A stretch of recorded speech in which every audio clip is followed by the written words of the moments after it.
O meu nome é José Condensa e estou na Rábida Digital.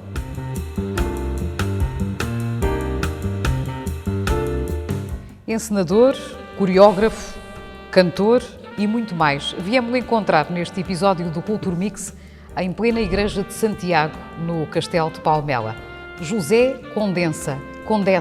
Como é que te chamam, José? Bem-vindo. Chamam-me tanta coisa que tu nem queres saber. Normalmente nunca te chamam o nome certo.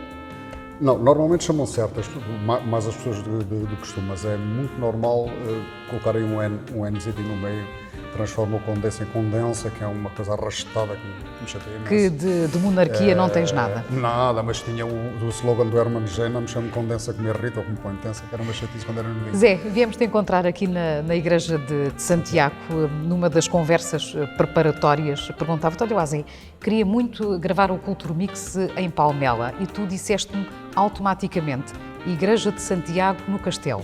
E agora a pergunta é obrigatória, porquê? Olha, porque é um espaço que é pleno, estando vazio é pleno.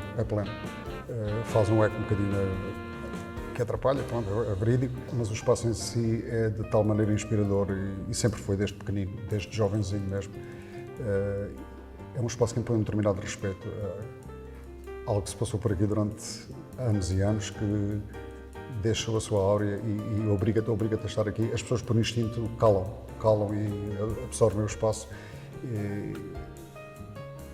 Podia ser uma coletividade, podia ser... Não, achei que aqui era mais... acalmava mais o nosso instinto festeiro que temos os dois. Ora, estamos aqui no espaço do século XV, Palmela que te encanta. Tu nasceste no Alentejo, em Moura, distrito de Beja.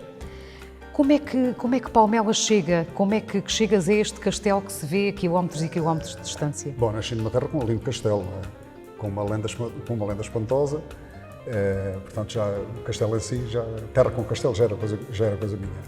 Não, acontece que o pai era um jovem investidor, entre aspas, e decidiu vir tirar um curso mecânico afinador de primeira dica e escolheu um título giríssimo. Não sei bem o que é que quer dizer. Mas o pai era, na altura, na Comet, ele e um outro senhor eram os únicos que eram mecânicos e afinadores de primeira, montavam turbinas de barrachas, essas coisas. E tiveram que optar por uma terra. Quando acabou o curso em Lisboa, já existia uma proposta, uma para a Maceira Lis, Salvoeiro, outra para Palmela, outra não sei para onde, e acabámos por vir para Palmela porque uma senhora que é palmoense esteve na minha terra, em Moura, com o marido a trabalhar nos Correios, e existiu aquele link. E quando o meu pai falou que uma das possibilidades era Palmela, a minha mãe, que as mulheres nunca mandam em nada, que já sabe, olha, Palmela era interessante, pimba, Palmela. E assim viemos, em 1964. Apaixonaste por este castelo onde estamos, por esta vila e sempre muito ligado ao movimento associativo. Mas antes de irmos ao movimento associativo, sim. Tu desde pequenino sempre estiveste ligado às artes, tu fazias réplicas de cortejos de festas. Isso é uma história, para perceberes bem, o desenvolvimento enquanto ser humano foi feito em Palmela, achei, mas sensivelmente aí com uns 5 anos e tal, 6 anos, a vir para aqui. Tudo o que foi experiência de vida e aprendizagem foi feito aqui. E uma das coisas que era na época novíssimo, interessantíssimo, não sei como era a festa das Vindimas, que nasceram em 63 e a família veio em 64, portanto aquilo era tudo novidade. E quando nós éramos novinhos, as mães abriam a porta como quem abre a porta do galinheiro, a malta saía, andava o dia todo na corrida, sabia voltar a casa à hora de comer e de resto andávamos à solta.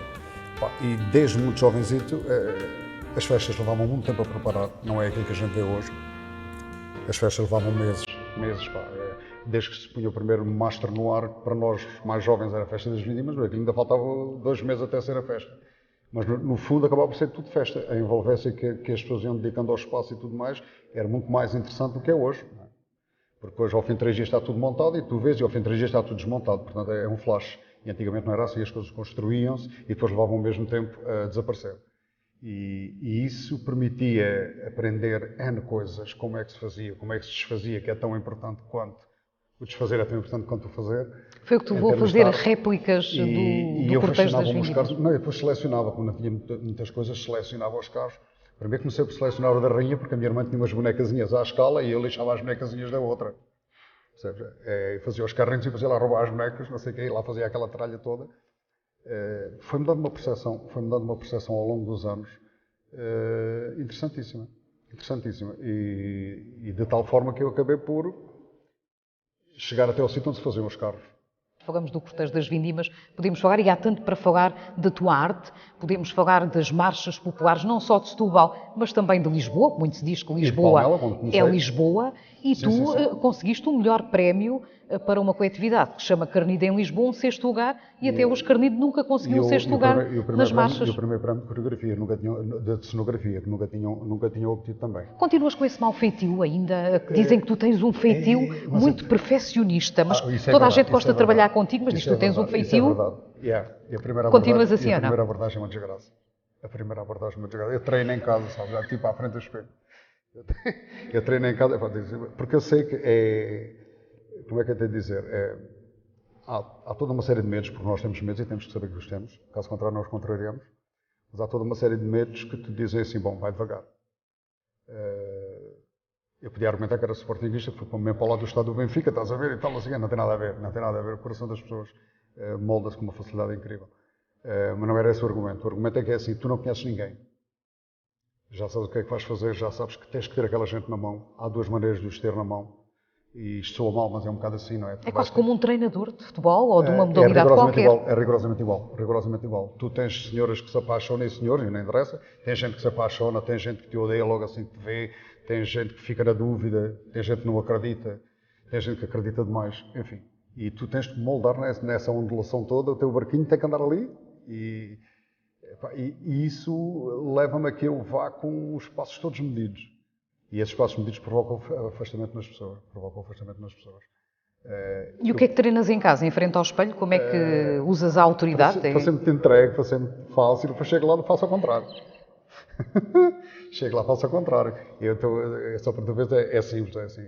A primeira noite de encontro do pessoal, há a malta que quase vai lá para a porta fazer malha, para estarem lá, para chegar, para ver o gajo, não conhece o vencedor, não conhece não sei mais. E eu, tudo bem, é banal, e há um gajo que chega 5 minutos atrasado e diz: se o senhor fizer isto todos os dias, vou ter montes de problemas. Estás a ver que é a recepção. Sem conhecer o rapaz de lado nenhum, sem conhecer nada, a recepção foi esta: se o senhor chegar todos os dias a esta hora, chama chatice. De onde é que te vem a inspiração, José? Isso é tão complicado. Quer para as coreografias, cenografias, até mesmo para as letras das marchas, que já ganhaste marchas em Setúbal. Sim. Chega quando? À noite, dia, no inverno, no verão? Não, só chega. Tens que ficar aí. Ela aparece. Não, esquece lá o chega. Ela aparece. E às vezes estás em pânico porque ela não aparece, e quando já estás mesmo em pânico, ela aparece. Tal e qual como o meu feitio. Aparece depois discreto. Das variadas formas. Há trabalhos para os quais eu já conheço o sinal, e há outros que aparecem. Por exemplo, eu posso dizer que talvez o meu poema de marchas que eu fiz até hoje... Foi do Bocage? Não.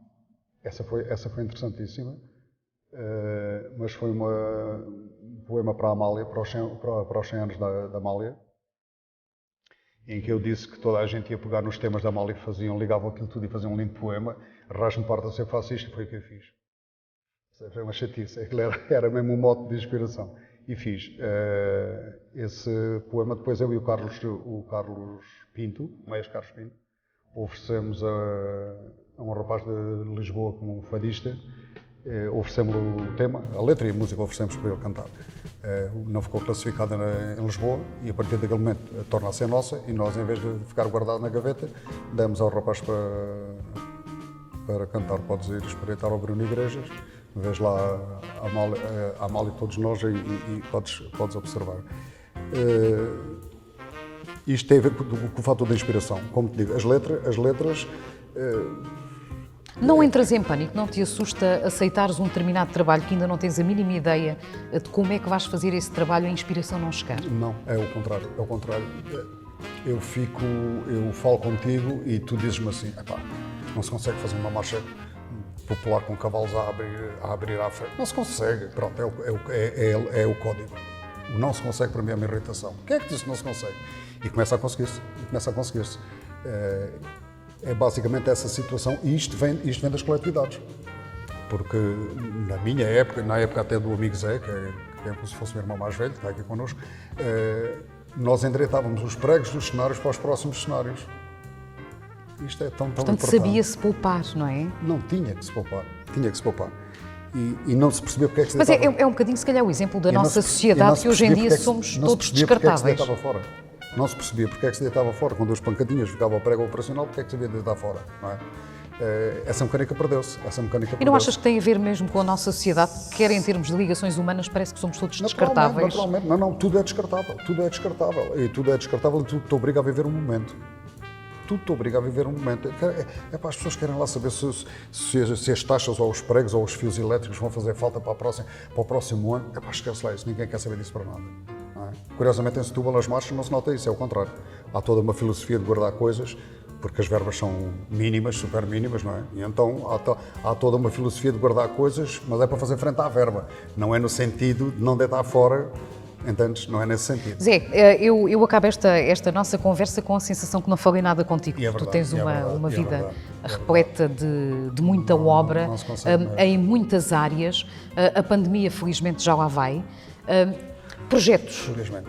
Projetos. Já Olha, estás a ser desafiado olha, para alguma assim, coisa? O último desafio que recebi foi o Barro Alto, fazer a cenografia do Barro Alto.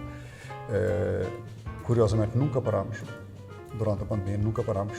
Tivemos sempre reuniões, sempre a ajustar coisas, sempre. Quando tu tens um projeto, um desenho, um poema, esquecem-me de dizer que os poemas é uma coisa interessante, têm que repousar sempre. Eu faço um poema, sai por instinto, sai tudo, mas depois tem que ficar ali em banho-maria.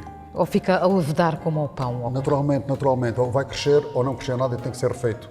Essa do pão foi uma boa analogia. Portanto, nunca parei durante a pandemia. Pensava eu que ia aproveitar para fazer as minhas pinturas, as minhas cerâmicas, as minhas coisas que são mais a minha parte íntima, que é uma parte da caldeira que tem que ser alimentada por nós próprios e os outros não precisam de ver nada nem de saber nada. Não consegui porque o período foi tão deprimente, a televisão foi tão... Foi tudo deprimente, sabes o que é que passaste a pandemia como eu. E a inspiração acabou por não vir à luz como era desejado. Contrariamente a isso, fiz praticamente o meu isolamento na quinta do meu filhote e da avó do meu filhote. E o que é que tens a fervilhar? Pronto, receptivo para desafios? Marchas? Eu podia te dizer uma coisa, porque, estás a ver, eu vou te dizer uma coisa e vou ficar extremamente comprometido. Mas eu vou dizer porque tenho que ser sincero. Tenho estado a formular ou a reformular, não direi reformular, porque a minha opção de pensar foi assim, acabou o cortejo das vindimas. É mau, não é? Sou mau. Mas eu neste momento tenho na minha cabeça um código que é, este cortejo tem que acabar, esta estrutura tem que acabar. Então é preciso fazer outra. Pronto, e isso está na forma, e posso já dizer que era extremamente giro se fizesse. É uma volta, faço 359 graus.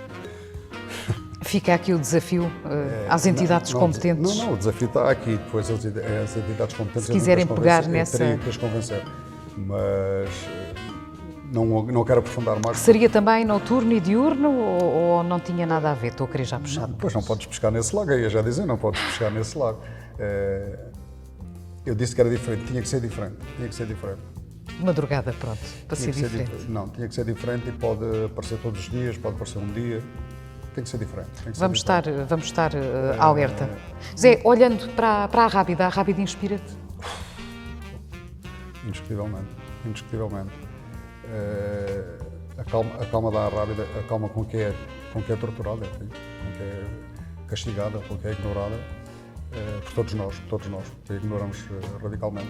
Tu sabes perfeitamente que eu encontro mais depressa 3 frascos de iogurte de marcas diferentes do que encontro o passarinho, não sei o que, ou a borboleta, não sei o que mais. Encontra-se, e é verdade. E isso é nosso e está dentro de nós, não está na Rábida, não está na água do rio, não está em lado nenhum, está dentro de nós. E isso assusta, mas a Rábida tem para mim uma magia que é o silêncio. O silêncio na Rábida é qualquer coisa de espantoso. Foi um prazer estar contigo, foi um prazer reencontrar-te. E é um prazer também dizer-te, como setubalense nascida, que é setubalense, palmoense, zimbrense, não aqueles que nascem, mas aqueles que fazem pela terra. Indiscutivel. E tu, indiscutivelmente, tens feito muito por esta região. És uma mais-valia em termos culturais, que continues a fervilhar, que nós gostamos imenso de ver mesmo esse teu mau feitio que dá muito jeito, porque mesmo, depois as coisas saem de forma muito profissional. Obrigado. Espero bem que sim, obrigado eu. Ator, cantor, cenógrafo, coreógrafo, letrista, é de tudo um pouco. É o homem da cultura e está por aqui. E hoje foi nosso convidado no Culture Mix.